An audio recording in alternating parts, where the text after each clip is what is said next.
Maraming salamat po. Magandang gabi po sa inyong lahat. Nahihiya naman ako na ang tagal na pala nag-imbita. Ano po? Patawarin ako ha. Simulan po natin ang gabing ito sa ngalan ng Ama, Anak at Espiritu Santo. Ama namin mapagmahal, pahintulutan mo po na matanggap namin ang iyong biyaya. Buksan mo po ang aming mga puso at isipan.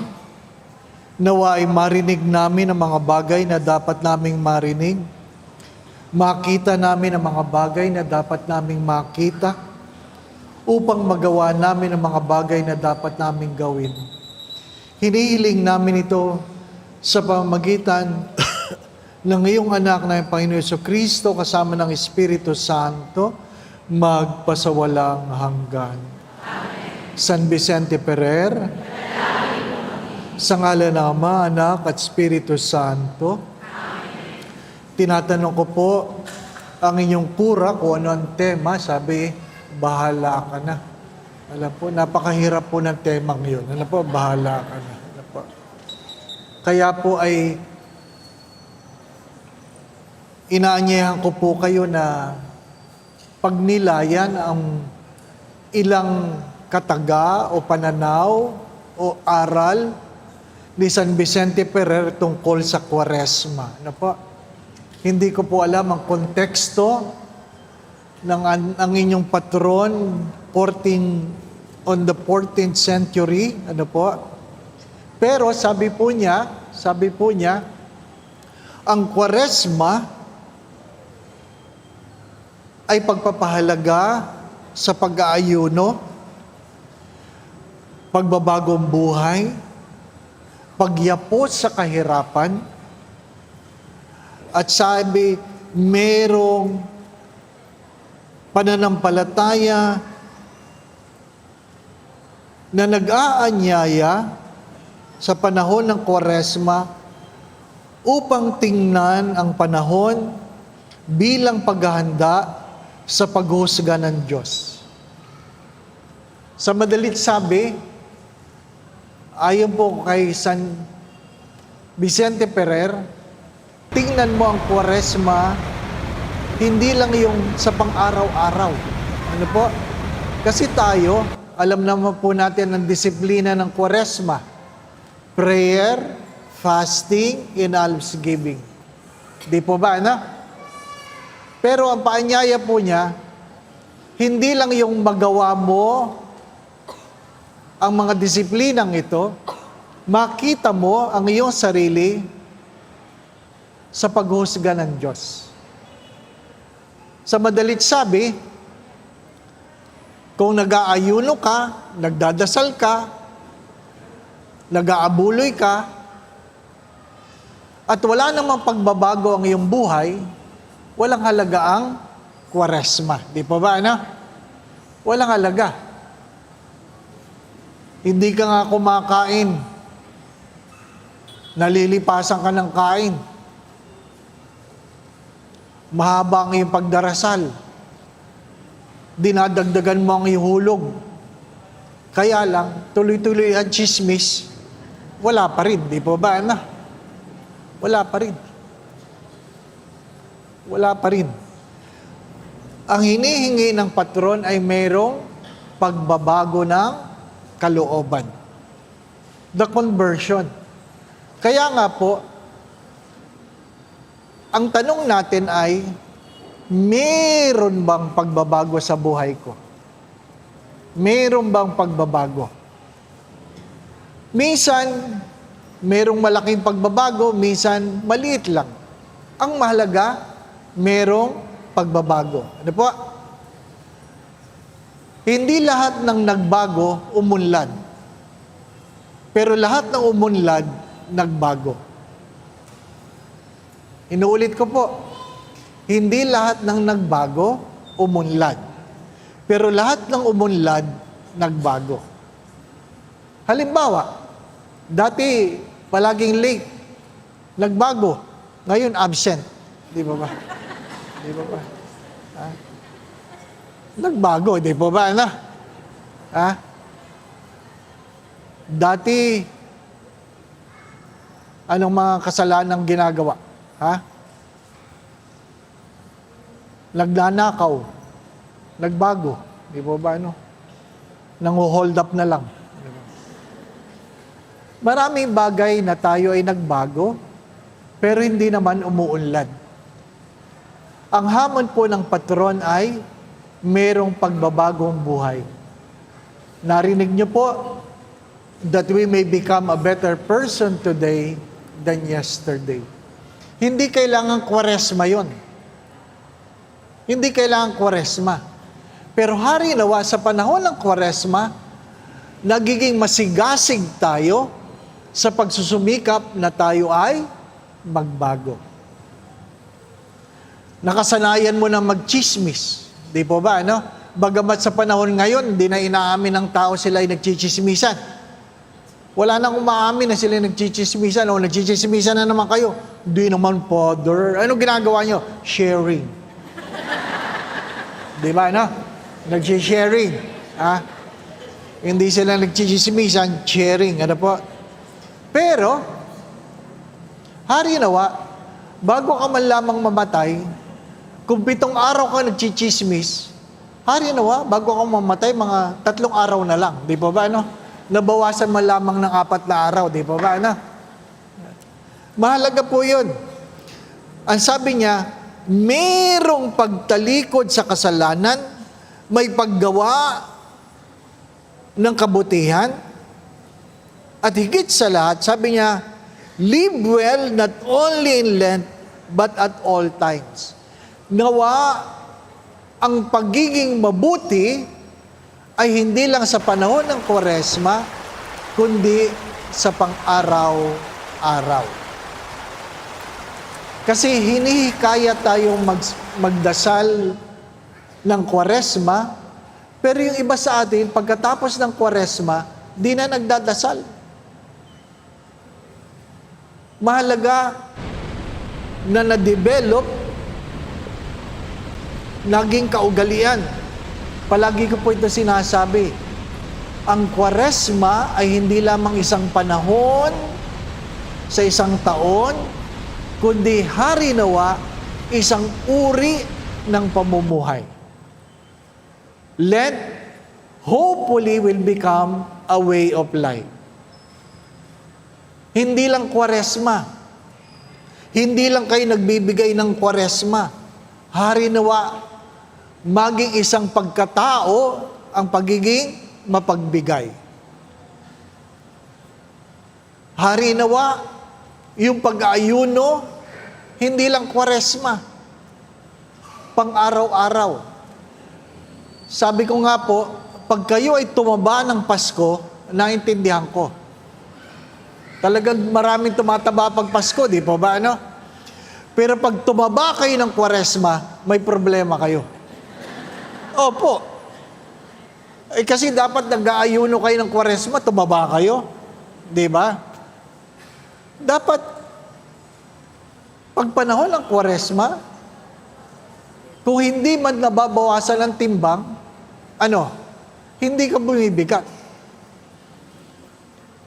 Panahon ng pagtitimpi. Kung ikaw ay namimili ng bagong damit ng Pasko, maintindihan ko. Pero kung sa Kwaresma ka namimili ng bagong damit, may problema tayo. Hindi mo naintindihan ang ibig sabihin ng pag-aayuno. Merong pagbitaw. Merong pagbitaw sa mga bagay na nakasanayan ko, nagugustuhan ko, nakakahiligan ko. Kaya nga, yung iba na mahilig sa chocolate, pag Kwaresma, hindi kumakain ng chocolate. Iniipon muna. Iniipon muna. At sa muling pagkabuhay niya, kakainin lahat yung kanyang naipon. Ano po?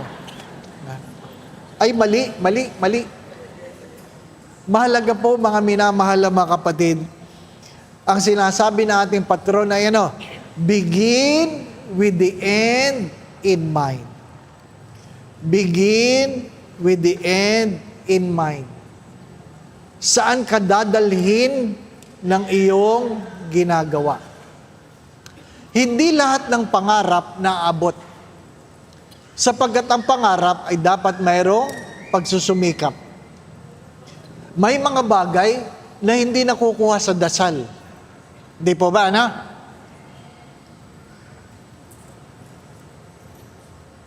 Yung iba hanggang ngayon walang trabaho. Bakit? Dasal lang nagdasal. Lord, sana makapagtrabaho na ako. Dasal ng dasal. Ano po? Hanggang ngayon walang trabaho. Bakit? Di nag-a-apply eh. Ano po? Naintindihan po ninyo? May mga bagay na hindi nakukuha sa dasal. May mga taong may sakit na hindi gumagaling kasi dasal lang nagdasal. Sabi nga nung isang matanda, Father, pray over mo naman ako. Bakit po? Ang taas ng blood sugar ko. Sabi ko, nanay, classmate tayo, classmate. Member tayo ng media. Ano yung media, Father? May diabetes. Ano po? Ay, kung gusto yung bumaba ang blood sugar ninyo, bawasan yung kakakain ng kanin. Bawasan yung matamis. Bawasan yung ganito, ganyan. Ano sabi ng matanda? Ay, huwag mo na akong pagbawalan, Father. I-pray over mo na lang ako. Mamaya, mayroong pagpapahid na langis. Di ba ba, sa mga may sakit? Paliguan man kayo ng langis. Kung hindi kayo magbabago, hindi kayo gagaling. Naintindihan po ninyo? Sapagkat sabi nga ni Santo Tomas, ang biyaya ay namumukadkad sa ating mga pagkatao. Grace builds in nature. Dapat sumasang-ayon ang ating mga pagkatao sa biyaya. Hindi lang yung nag-aantay ka, di po ba, Hindi. Marami sa atin nag-aantay pero ayaw kumilos. Ang ating patron, si San Vicente Ferrer, ay sabi niya, tingnan mo ang iyong bukas at gawin mo ang lahat para maabot ang iyong pangarap. Ang pangarap na walang pagkilos ay hindi pwedeng tawaging pangarap. Ang tawag po doon ay panaginip. Naintindihan po ninyo? Sapagkat ang nananaginip, hindi lang naman tulog. Yung iba, gising. Nakatulala. Nananaginip. Ayaw kumilos. Mahalaga po, ayon sa ating patron, mabuhay ka ng maayos, hindi lamang sa panahon ng Kwaresma, not only in Lent, but at all times. Sa araw-araw. Bakit? May mga bagay na naaabot sa dahan-dahang pagkilos. Yung mga Bisaya, meron silang kasabihan ng tao. Sabi nila, hinay-hinay, basta kanunay. Ano po?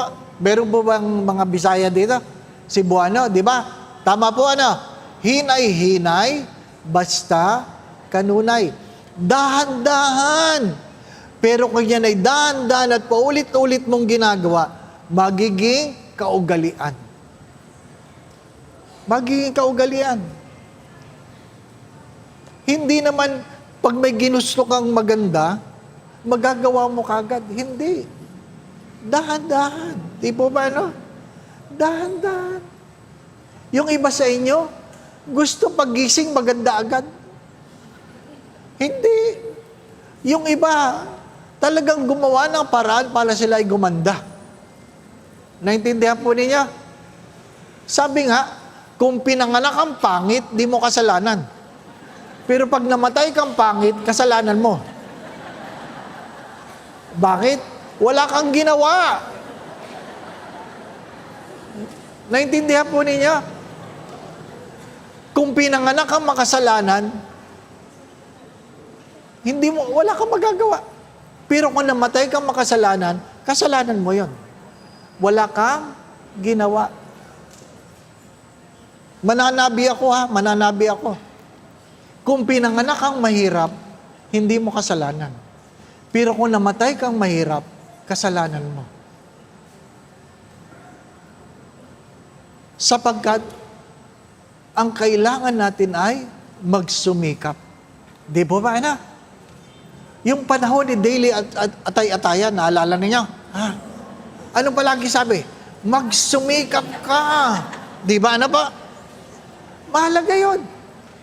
Magsumikap. Dahan-dahan. Hinay-hinay. Di po ba? Ang simbahan po bang ito, ganito kagad kaganda? Hindi. Dahan-dahan. Di po ba, ano? Kung alam nyo lang ang problema ng kura paroko, na sabi ko kanina, minsan natutulala ka. Paano ko kaya babayaran ito? Di po ba, ano? Oh, kayo, uuwi kayo, sisimba kayo. Sasabihin nyo, ay, may pundi, oh. Si Father, hindi. Paano ko kaya babayaran ito? Pinagdadaanan namin yon at pinagsusumikapan namin. Kumakapal ang mukha namin, kahingi. Di po ba, na? Ganun talaga ang buhay.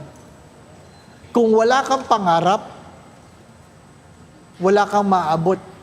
Pero kung ikaw ay nangangarap, dapat magsumikap ka. Ang kabanalan ay hindi nakukuha sa dasal. Merong pagsusumikap. Merong pagsusumikap. Noong ako po'y batang pari, na-assign po ako sa mahirap na parokya. At tinatanong ko sa matandang Monsenyor, sabi ko, paano ba maiaahon ng parokyang ito sa hirap? Ang dami ng paring dumaan dito. Umalis na lang. Na hindi man lang naiahon ang parokyang ito sa kahirapan. Hanggang ngayon nakabaon sa utang. Ang sagot ng Monsenyor, sabi niya, ilakad mo ng paluhod dyan sa Quiapo. Sabi ko, kailangan ko ilakad. Sabi ko, pambihira naman. Eh kasi kung nagawa mo na lahat, walang nangyayari, baka kailangan mo magsakripisyo. Ay di ako pinagpunta sa Quiapo. Tiningnan ko, tumayo ako sa likod ng simbahan. Tinansya ko, sabi ko, kaya ko ito. Lalakarin paluhod. Nakikita ko yung matatanda, lumalakad ng paluhod, mabilis lang eh. Sabi ko, kaya ko ito. Ano pa? Pagluhod kong ganyan, may nakakilala. Father! Nako, kahiyaan na ito kasi may nakakilala, hindi po ba, no? Yun ang nakakainis. May nakakilala pa. Ano po yun? Lalakad kayo ng paluhod? Opo. Ha? Ano po ang inyong intention? Para sa aking mga parokyano. Sabi ko, buti pa kayo, Father. Pinagdadasal niyo yung mga parokyano niyo. Isama niyo naman ako. Sabi ko, sumakay ka pa. Batang pari ako noon eh. Saksakan ng kayabangan. Di ba ba, no? Sumakay ka pa. Ay, di nagsimula na ako. Abay, ang sakit. Masakit sa tuhod. Masakit sa hita. Masakit sa puwet. Masakit sa bewang. Masakit sa likod. Lahat masakit. Ay, may nakakilala. Pag hindi ko ito tinapos, machichismis. Si Father di nakatapos. Di ba, na? Ay, matalino ang Diyos. Ha? Hindi nakatapos ang pari. Ay, nako. Alam nyo, patawarin ako. Hirap na hirap ako. Ay, kalahati pa lang. Tinitingnan ko yung altar, malayo pa. Sabi ko talaga, Lord, talagang parang hindi ko kakayanin ito. Lord, kalimutan mo na lahat na aking hinihingi. Kalimutan mo na. Patapusin mo lang ako. Alam niyo, talagang hirap na hirap ako. Nangangapit ako dyan sa mga silyang niya. Nangangapit ako. Pagdating dito sa harapan, tinatansya ko kung aabot ako dito eh. Ano ba? Lord, sana naman, pag natapos ko ito, makatayo pa ako, di ba, no? Kasi pwedeng nakatapos, dinala sa hospital. Di ba? Ay di, nakatapos akong ganyan. May niler. Ano po, alam mo niya naman sa Quiapo, may luhuran. Umubub ako doon, umubub. Ang tagal ko. Ano po, basang-basa. Akala ng mga tao, umiyak ako. Hindi po, puro pawis. Puro pawis. Ha? Tapos, dahan-dahan akong tumayo. Nagpatumba ako para makaupo sa unang upuan. Ha? Ay di hanggang pinagtatawanan ko ang sarili ko, di po ba, no? Natatawa ang Diyos. Pero, malaking pero, ayan o, nabayaran ko ang utang ng parokya, napagawa ko ang simbahan, ano po, nakapag-iwan ako ng 1.2 million sa 2 taon at kalahati. Di ba? Kaya yung sumunod sa akin, ang hirap naman dito, sabi, ilakad mo sa Quiapo. Sabi niya, ayaw ko. Ano ibig ko sabihin? Gusto natin madali lang ang buhay. Di po ba? Yung iba nga sa inyo, pag tinanong sa inyo pamamaraan, gusto nyo mamatay. Di ba? Mamamatay naman tayong lahat. Di po ba, na? Huwag nyo sabihin, hindi kayo mamamatay. Mamamatay kayo. Sa anong pamamaraan? Gusto nyo bang nasusunog? Taas ang kamay na nasusunog. Nadagana ng building. Nalulunod. Nabangga dyan paglabas. Ano pa? Ha? Nagbiyahe sa ibang bansa, nag-crash. Ano pa? Wala ano. Hello? Meron ba? Pinapapili kayo ng Diyos, tinitingnan kayo ng Diyos. Ano? Alam ko ang gusto niyo.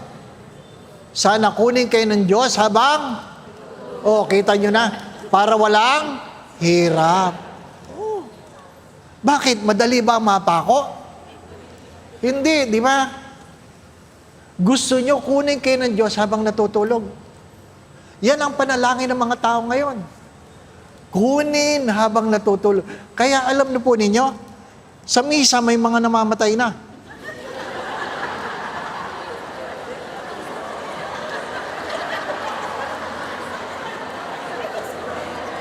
Alam niyo na kung bakit.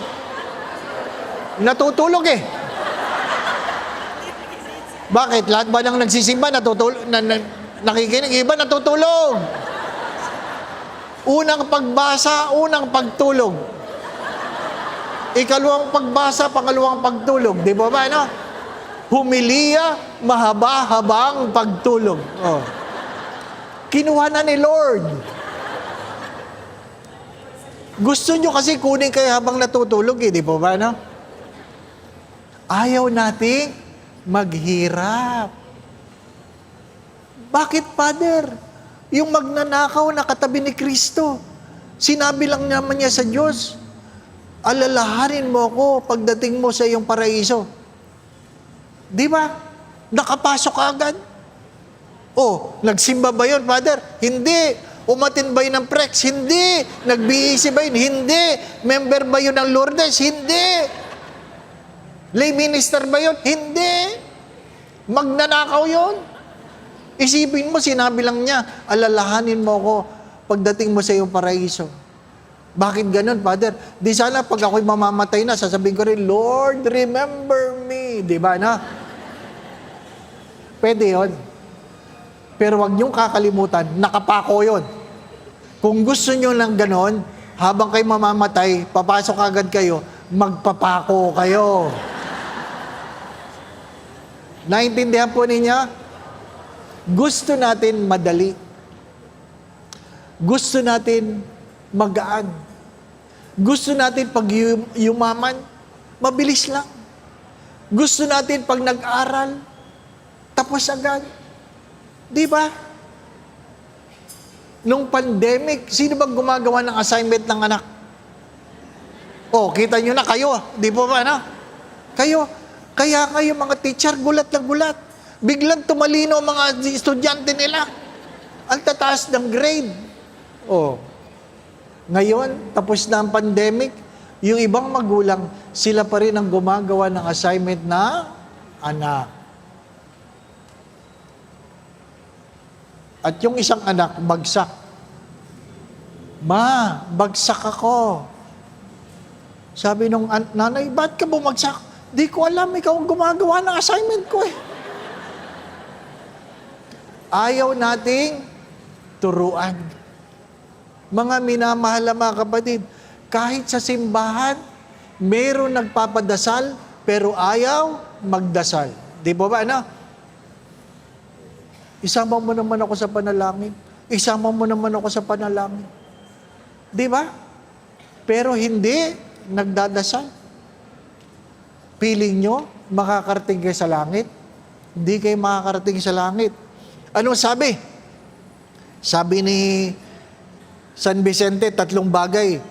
The Lenten conversion and penance. Sabi niya, therefore, do penance now, forgive injuries, make restitutions of any ill-gotten goods, live up and confess your religion. Hindi lang ako ay magdadasal. Meron akong pagtalikod sa aking kasalanan at kaya sabi ko, hindi ko alam kung anong konteksto ng 14th century. Isoli mo ang ill-gotten wealth. Aba, ibig sabihin ng panahon na may corrupt na. Ha? Mayroong mga contractor na noon, may mga contractor na ano po. Hindi lang yung ikaw ay magsosorry, kung ikaw ay may ninakaw, isoli mo. Kung ikaw ay may utang, bayaran mo. Yung iba kasi, mangungutang, dadaanin sa dasal. Parang si Lord ang magbabayad, di ba ba? No? Aba, magbayad kayo. Kung meron kayong hiniram, isoli ninyo. Alam niyo po ba yung kwento papunta sa langit? Ang haba ng pila. At tinatanong nila, anong kasalanan mo? Ako'y nagnakaw. Ay! Ikaw, ako'y ng babae. Ay! Ikaw, ako'y ng hold up. Ay! Ikaw, ako'y ng lalaki. Ay! Tapos paglingon sa'yo, ikaw anong ginawa mo? Tahimik ka? Tahimik ka? Bakit anong kasalanan mo? Nahihiya ako. Bakit nga anong kasalanan mo? Nag-uwi ako ng coupon van sa opisina. Ha? Yung mga nag-uwi ng gamit galing sa opisina. Di pa ba ano? Ay, ang hirap nun. Ha? Yung mga nag-opisina, pinagpiprint nyo ng assignment ng mga anak nyo sa opisina. Nako. Meron, di po ba, ano? Ha? Nag-uwi ng coupon van. Ano po? Yung iba nga, ha? Sa restaurant, inuuwi yung mga table napkin. Yung iba sa mall, inuuwi yung toilet paper. Hoy, ang hirap nun. Tayo lang sa Pilipinas. Ang ating mga CR, walang toilet paper. Inuuwi. Yung mga nag-uwi ng toilet paper, naku, laki ng kasalanan ninyo. Damihan ninyo. Hindi sulit na pumunta kayo sa impyerno dahil sa toilet paper. Bakit? Nabiktima ako niyan. Nasira ang tiyan ko. Nasa mall ako, Mga pari kami, nagpunta kami sa mall. Nasira ang tiyan ko. Naku, nailabas ko na. Nung tingnan ko, walang toilet paper. Buti na lang may cellphone na. Tinext ko yung kasama ko yung pare. Father, wala toilet paper sa CR. Napamura siya kasi nanonood na siya na sine. Sabi, isang kanto, isang ka. Nasa 3rd floor ako. Anong building? Building B.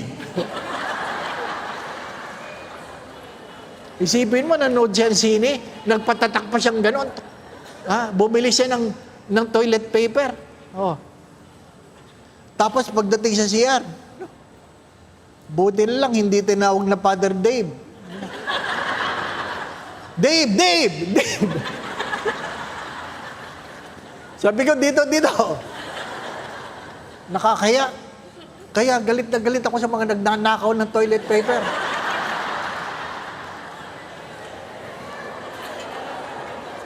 Oo. May mga pupunta sa impyerno dahil nagnakaw ng toilet paper. Di ba? May CR dyan nakalagay, di ba, magabuloy? Hello? Di ba yung CR ninyo nakalagay magabuloy? Yung mga gumagamit dyan na hindi nag-aabuloy, mag-ingat kayo. Ay, nako. Simpleng bagay. Alam po ninyo, feeling natin, pupunta tayo sa impyerno dahil tayo nagnakaw, ng babae, nakiapid, hindi nagsimba, nagsinungaling. Alam po ninyo, marami sa atin ang pupunta sa impyerno dahil sa maliliit na kasalanan na naipon natin. Aba, naintindihan po ninyo ako? Huwag kayong tawa ng tawa. Ano po? Ha? Dapat merong pagtalikod, merong pangungumpisal. Yung iba, simba na simba, hindi nangungumpisal. Yung nangungumpisal naman, kasalanan ng iba, kinukumpisal. Oo. Nangumpisal, ang kasalanan po na aking asawa. Ba't asawa mo? Ikaw ang kasi, Father, wala akong kasalanan. Yan ang kasalanan mo, wala kang kasalanan. Sinungaling ka. Di ba? Meron ba sa ating walang kasalanan? Yung mga pari nga, daming kasalanan, kayo pa. Di ba ba? No? Ikalawa, if you really want to help the soul of your neighbor, you should approach God first with all your heart. Hindi sapat na mayroong pagtulong sa kapwa sa panahon ng Kwaresma, kundi unang-una, mayroong paglapit sa Diyos. Nang inyong pagtulong sa kapwa ay dahil sa relasyon nyo sa Diyos. May mga tumutulong na walang relasyon sa Diyos, pero hindi pwedeng may relasyon ka sa Diyos na hindi ka tumutulong. Naintindihan po ninyo? May mga tumutulong na hindi nagsisimba, pero kung ikaw ay nagsisimba, dapat tumutulong ka. Mahirap yung nagsisimba ka, pero wala kang tinutulungan. Naintindihan po ninyo? Sa panahon ng Kwaresma, pinapalalahanan tayo na tayo ay dapat mayroong tinutulungan. Pag-aabuloy ay isang pamamaraan, pero maraming pagtulong ang inaanahan. Ano sinasabi? Pinakain mo ang nagugutom, pinainom mo ang nauuhaw, binigyan mo ng damit ang hubad, tinanggap mo ang mga estranghero, dinalaw mo ang mga may sakit, dinalaw mo ang mga nakakulong, at nakiramay ka sa mga naulila. You feed the hungry, give drink to the thirsty, you clothe the naked, you welcome a stranger, you visit the sick, you visit those who are in prison, you bury the dead. Basahin po niyo ang Ebanghelyo ni San Mateo. Ang mga nakapunta lang sa langit ay hindi yung nagsisimba. Hindi yung nag-aayuno. Ano sabi niya? Ang ginawa mo sa pinakamaliit na iyong kapatid, ginawa mo sa akin. Ano yun, Panginoon? Kaya, magtanong kayo, meron na ba kayong pinakain maliban sa sarili ninyo? Meron na ba kayong pinainom maliban sa sarili ninyo? Meron na ba kayong binigyan ng damit maliban sa sarili ninyo? Meron na ba kayong tinanggap na estranghero o kayo mismo ang gumagawa ng estranghero? Ano ibig ko sabihin? Pag hindi tayo magkakasundo, kahit ang sarili mong kapatid, ginagawa mo, estranghero. Di po ba, no? Pag dumadating ang kapatid mong hindi mo kasundo, o ba't nandito yan? Ba't nandito yan? Hindi lahat na nagbibigay, nagmamahal. Pag yung matatandang magulang na dinadalaw ang mga anak para bisitahin, ano sabi ng mga anak? Bigyan mo na yan para umalis. Di ba? Tapos nagsisimba ka na sarili mong magulang hindi mo kayang mahalin. Oh! Di ba? Madali lang kasi pag ganun. Pero mahirap alagaan ng may sakit. Mahirap tanggapin ang kapatid na na walang-wala. Father, utang ng utang, di naman nagbabayad. Di ba?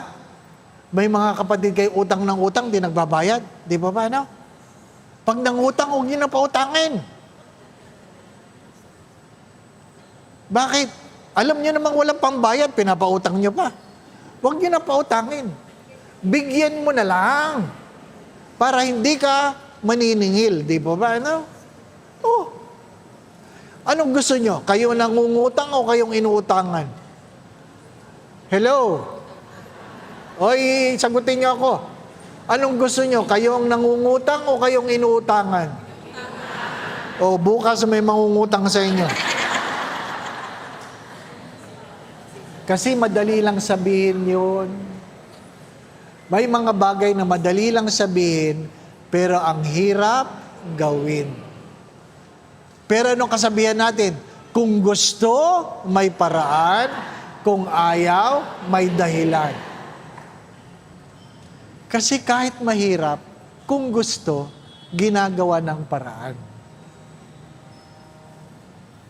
Pero pag ayaw, kahit magaan, ang daming dahilan. Di po ba? Pangatlo, sabi niya, whatever you do, think not of yourself, but of God. Sa madalit sabi, ang sinasabi ng ating patron, unahin mo ang Diyos. Isipin mo ang Diyos. Isipin mo ang Diyos. Kung ikaw man ay niloko, pagbabayaran nila yon.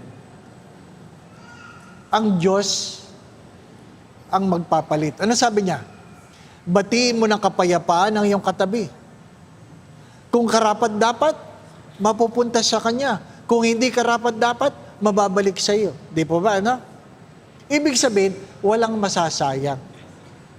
Kung gagawa ka ng mabuti, gagantimpalaan ka. Kung hindi sila karapat-dapat, magbabalik sa iyo ang iyong kabutihan. Ang mahalaga, meron kang ginawa. Ang hamon ng Kwaresma, lalong-lalo na nung linggo ay, ano ang bunga ng iyong ginagawa? Hindi lang may ginagawa, dapat merong bunga. Di po ba, Merong bunga. Ano po ang kanyang paalala? Warnings. Unang-una, sabi niya, marami sa atin na kung kailan may pagkakataon, saka natatakot. At ang iba ay maligamgam. Maligamgam. Alam niyo po yung maligamgam? Masarap lang yung panligo, maligamgam. Pero hindi masarap ang kapeng, maligamgam. Di po ba, Ang hirap nun. Dapat mainit. Kung hindi mainit, malamig. Ang pinakaayaw ng Diyos ay maligamgam. Maligamgam sa buhay pananampalataya. Mga minamahal na mga kapatid, ano po ang sakit ng maraming nagsisimba? Kahit saan, magsabi kayo. Ang sakit ng maraming nagsisimba, magaling magkomentaryo, pero ayaw kumilos. Marami sa atin yan. Magaling magkomentaryo, pero ayaw kumilos. Yung nagbabasa, pinupuna. Ano ba naman yan nagbabasang yan? Ang arte. Mali naman ang sinasabi. Dami sinasabing gano'n, di ba ba? Pero pag sinabi mong, ikaw nga ate, mag-lector ka, huwag ako. Di ba? Ano ba naman yung ating lay minister? Ang bagal. Kasi matatanda na, di ba ano? Dito ba matatanda na? Hindi naman oh. Pero pag sinabi mo mag-lay minister, ayaw. Di ba?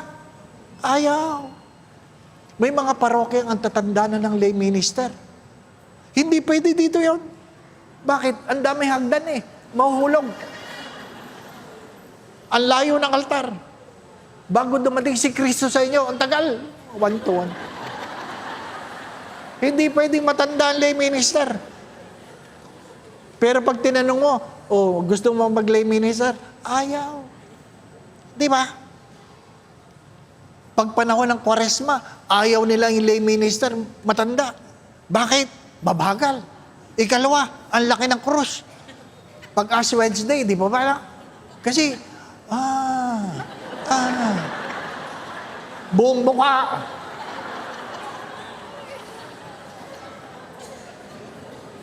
Sa komunyon, ang tagal. Katawan ni Kristo. Di ba, no? Ay gusto mo ba sa bibig? Ay di lalong ang hirap.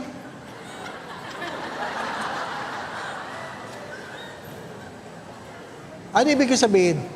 Komentaryo tayo ng komentaryo, pero ayaw nating tumulong. Yun ang paalala ng patron. Huwag lang po muna kumilos. Mag-ambag. Nako po ninyo, mag-ambag. Ang inaambag ay hindi lang pera. Minsan panahon. Minsan talento. Di po ba, no? Mga minamahal na mga kapatid, hari nawa. Pwedeng magbayad ng kuryente sa panalangin. Di po ba, no? Yung bang darating kay Father, Father, ito na po yung bill. I will pray for you. Ay, hindi naman nababayaran ang meral ko ng panalangin, di po ba, no? Hindi naman nababayaran yung tubig ng panalangin. Kailangan nun. Pera. Ang hirap no, pari kayo. Tatanungin ni Father, magkano koleksyon natin? Naku, kulang. Pray over pa ni Father, sana dumami. Di ba? Mabuti pa yung tinapay, dumami. Yung koleksyon, hindi po ba, no? Bakit? Marami lang ang gustong pumuna. Ang paanyaya ng patron ay kumilos. Kumilos. Ano po? Pangalawang paalala, sabi niya, matakot sa Diyos sa pamamagitan ng pagbibigay ng papuri habang inaalala ang oras ng paghuhusga. Tayo ba'y natatakot? Minsan tayo natatakot lang pag mamamatay na.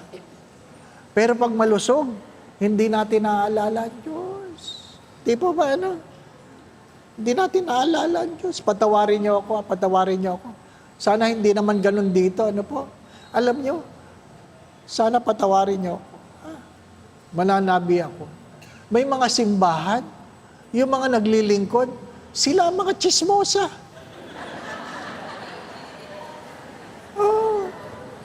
Patawarin ako. Ano po? Mananabi ako. May nakikinig sa atin, ano? Naka-online tayo, di ba ba? Totoo yan. Kung sino pa yung nangalilingkod sa simbahan, yung pa mga chismosa. May sumasagot, ba? Kawawa si Father. At alam niyo ang sikreto para mabilis kumalat? Ano sinasabi? Atin-atin lang. Di ba, ano? Atin-atin lang. Yan. Ay, nako. Pinakain ako ng bibig ka kanina. Ang taas ng blood sugar ko, 245. Ang sarap ng bibig ka eh.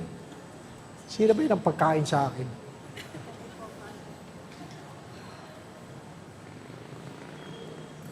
Pangatlong bahagi. Ano sabi niya? Ang panahon ng Kwaresma ay paghahanda sa paghuhusga ng Diyos.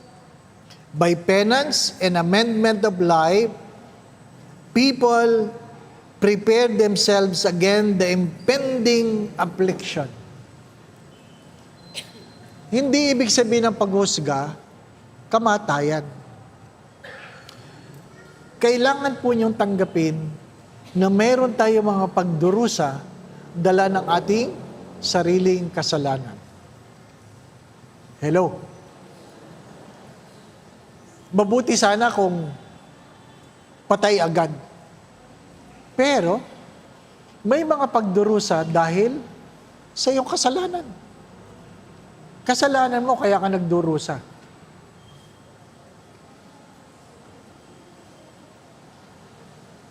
Minsan, hindi yung kung kaagad mo ginawa ang kasalanan, magdudusa ka. Hindi.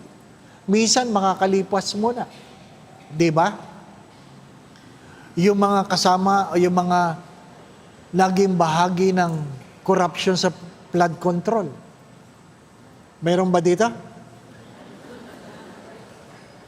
Nagpasasa muna yun, nagpasasa. Nakinabang muna yun, di po ba na? At iniisip nila, hindi darating ang araw ng paghusga. At biglang dumating. At sasabihin nila, ayaw ko makulong, kawawa naman ang pamilya ko. Ay, pero nung ikaw ay nagpapasasa, inisip mo ba yun? Hindi mo inisip. Kasi pag tayo ay nag-i-enjoy, nakakalimutan natin na merong paghusga.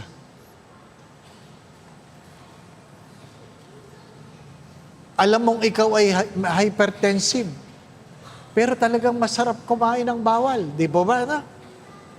May gamot naman eh. Di ba? Mabuti kung pagkakain mong ganyan, atakihin ka agad. Hindi.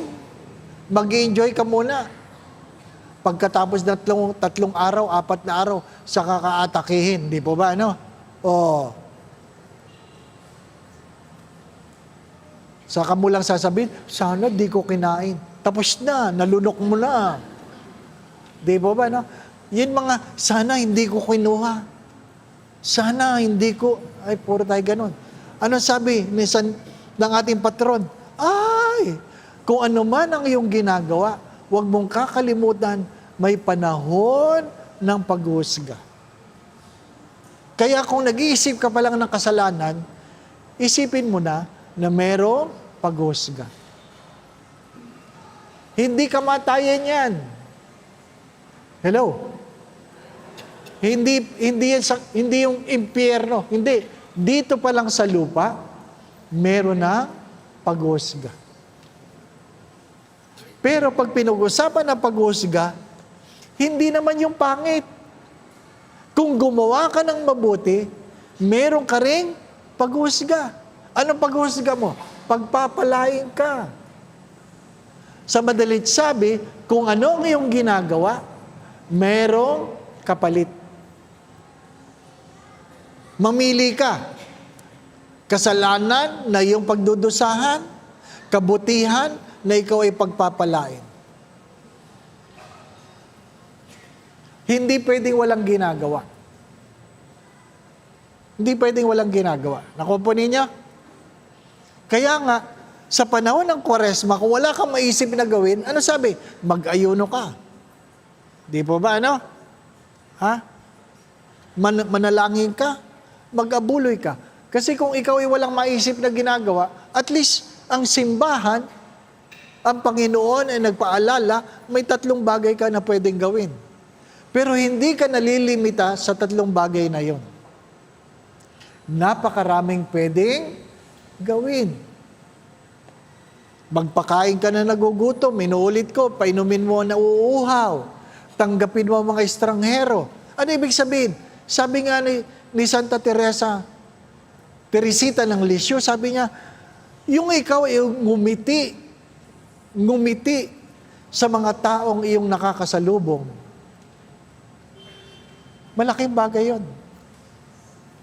Meron kami dati sa parokya na siya ay gustong magpakamatay. Dumaan siya sa simbahan. Nakasalubong niya ang isang naglilingkod sa simbahan. Siya ay nginitian. Tinanong siya, kinumusta siya. at nabago ang kanyang plano na magpakamatay. Nakausap ko siya 6 months after. Sabi niya, alam mo, Father, nagpunta ako dito 6 months ago, nagbalak ako magpakamatay. Ang dami kong problema. Pero sinalubong ako ng isa sa inyong servant, nginitain ako, kinumusta ako, alam kong hindi niya ako kilala, nagbago ang aking pananaw. Sabi nga ni Saint Teresa of Lisieux, hindi mo naman kailangan gumawa ng malalaking bagay. Maliliit na bagay na punong-puno ng pag-ibig. Kaya lang mahirap yun. Di ba ba, no? Mahirap yun. Naglalakad ka dyan, nakangiti ka. Sasabihin naman tao sa'yo, may sayad dyan, may sayad. Di ba ba, na? Pero kahit malamang kasama sa pamilya, ngitian mo. Hindi yung palagi kayo nakasimangot. Di po ba, no? Mga nanay. Hello? Nanay. Ha? Huwag naman kayo masyadong nakasimangot sa anak ninyo. Pag may kwinento ang anak ninyo, huwag kayong suminghal kagad. Pag sinabi ng anak, Ma, o ano na naman? Wala po, wala. Tumatawag lang, sisinghal lang. Alam, ngumiti naman kayo, di ba? O anak, di ba? Kasi tayo natatakot tayo eh. Pag sinabihan tayo, Ma, may sasabihin ako pero huwag kang magagalit. At talaga magagalit na kayo noon, di po ba? Ano? Alam nyo, ikagagalit nyo yun eh, di po ba? Ano? Di ba? Pero huwag nyo naman sigawan, di po ba? Ano? Ha? Ano na naman? Wala lang, di ba? Sasabihin ko lang, may muta ka, di ba? Di ba? Naintindihan po ninyo yan? Whatever you do, judgment will come. So kung gumawa ka ng kasalanan, merong paghusga at kahirapan. Gumawa ka ng kabutihan, merong pagpapala. Kaya nga sabi, mamili ka, buhay o kamatayan. Mamili ka, kasaganahan o kahirapan. Mamili ka, kasayahan o kalungkutan. Mamili ka.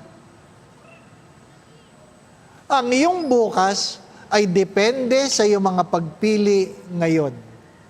At huwag nyo itong kakalimutan, ang hindi pagpili ay pagpili. Not to make a choice is a choice by itself. Kasi hindi pwedeng walang ginagawa. Kung wala kang ginagawa, wala kang bukas. Naintindihan po ninyo? Kung wala kang ginagawa, wala kang bukas. So, ang bukas, ayon sa ating patron, ay ayon sa iyong mga pinipili ngayon. Naintindihan po ninyo? So, hindi pwedeng puro dasal lang. Ha? Hindi pwedeng puro praise the Lord. Hindi pwedeng, ang mga ibon ay Naintindihan po ninyo? Hindi pwedeng puro prayer meeting. Ha? Hindi pwedeng puro black rosary. Merong pagkilos. Huwag kakalimutan. Ano po? Ha? Pag gumawa ka ng mabuti, merong pagpapala. Kung meron kang ginawang kasalanan, merong kaparusahan. Nasa iyo ang iyong bukas. 8:00 na. Meron pang pagpapahid ng langis. Ha? Huwag na natin patagalin pa ito. Ano po? Ano po sabi dito? Panghuli, sabi niya, however, we all are whether predestined or foreknown, we ought to try to live a life of good perseveringly. Sa manalit sabi, may mga pagpapala na hindi agad-agad binibigay. Pero hindi yan ang dahilan para hindi ka magpatuloy. Naintindihan po ninyo? Sapagkat ang kasabihan, you can never eat the fruit of the tree whose seed you just planted today. Naintindihan po ninyo? Baka ganun kayo ng ganun, hindi nyo naintindihan. Kahit kailan, hindi nyo makakain ang bunga ng isang puno kung saan katatanim nyo lang. So, you have to persevere. Pag naitanim mo, babantayan mo, abunuhan mo, alagaan mo, pero alam mo, darating ang araw, mamumunga din yan. At least, nagtanim ka. Sapagkat ang kasabihan, kung anong iyong tinanim, yan ang iyong aanihin. Kaya pag wala kang tinanim at ikaw ay umani, ang tawag sa iyo ay magnanakaw. Inuulit ko, pag ikaw ay walang tinanim, pero ikaw ay may inaani, ang tawag sa iyo ay magnanakaw. Hindi pwedeng walang itinatanim. Lahat ng santo ay mayroong tinanim. Ang iba sa kanila ay naghirap, dahil sadyang may mga pagpapala na hindi agad-agad dumarating. Meron sa atin mga magulang na kung kailan na kayo naging lola, sa kanyo lang nakita ang inyong mga tinanim noon. At least nakita nyo, di po ba, no? Pero wag niyong kakalimutan yun. Maliwanag po ba itong mga sinasabi ko? Ang Kwaresma, ayon sa ating patron, ay hindi naiiwan lamang sa mga disiplina ng Kwaresma, kundi sana tinitingnan mo ang iyong kinabukasan, lalong-lalo na sa panahon ng paghusga ng Diyos. Maiksi lang ang buhay. Maiksi lang. May mga bagay na nakakainis, may mga bagay na nakakatakot, may mga bagay na, sabi nga, magdudulot ng alala. Pero, alam natin hindi nagpapabaya ang Diyos. Ang pag-asa na mula sa Diyos ay kahit kailan hindi tayo bibiguin. Hope does not disappoint. Hindi tayo bibiguin. Kaya anuman ang iyong panalangin, tuloy mo lang. Ano sabi nila? Marami ang nabigo dahil nung malapit na nilang matanggap, saka sila tumigil. Marami ang nabigo kasi kung kailan nila matatanggap na, saka sila tumigil. Hindi. Hindi sinungaling ang Diyos. Ang Diyos ay tapat. Naintindihan po ninyo? Ang Diyos ay tapat. Ang mahalaga, hinay-hinay, basta kanunay. Be persevering. Ituloy mo lang. Ituloy mo lang. Pagtatawanan ko ba ang sarili ko kung hindi ko tinapos ang paglakad ng paluhod? Hindi. Nagdulot ng malaking aral sa akin yun. Ako po ninyo. Di ba? Matalino ang Diyos. Kumuha siya ng nakakilala. Di ba, no? Para at least nakakahiya. Di po ba, no? Maganda yun. Maganda yun. Di po ba, no? Mahirap yung may pera ka naman, tapos tawad ka ng tawad dyan sa palengke. Kaya pa, oy, sister, ay! Hindi ka natatawad kasi nakakahiya na, di ba ba na? Minsan, ginagawa ng Diyos yun. Meron po bang tanong? Hello? Walang tanong. Father, walang tanong. Itutuloy po natin sa pagpapahid ng langis. Ano po?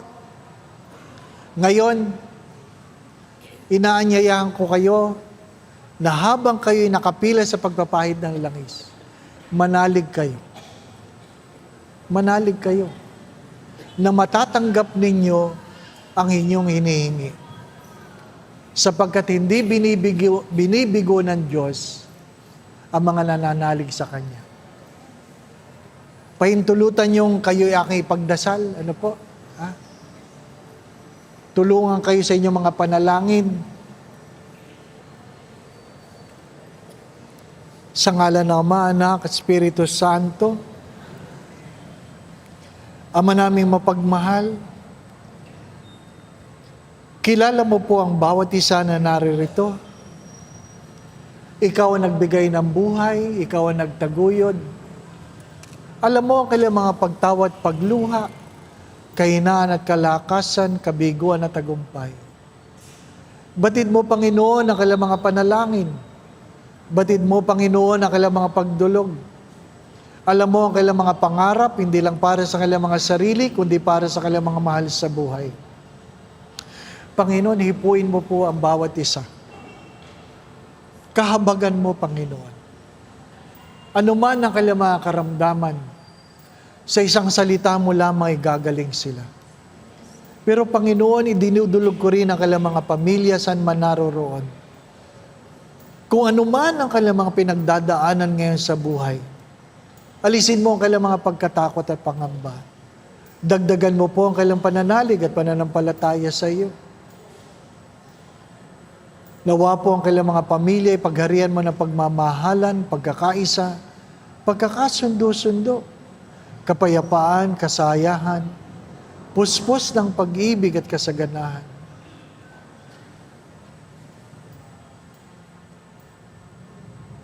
Hindi ka madamot, Panginoon. Nawa po ay buhusan mo sila ng iyong pagpapala. Dagdagan mo po ang biyaya na nararapat para sa kanila. Dagdagan mo po ang kailang mga tawanan. Dagdagan mo po ang kailang mga kalusugan. Dagdagan mo po ang kailang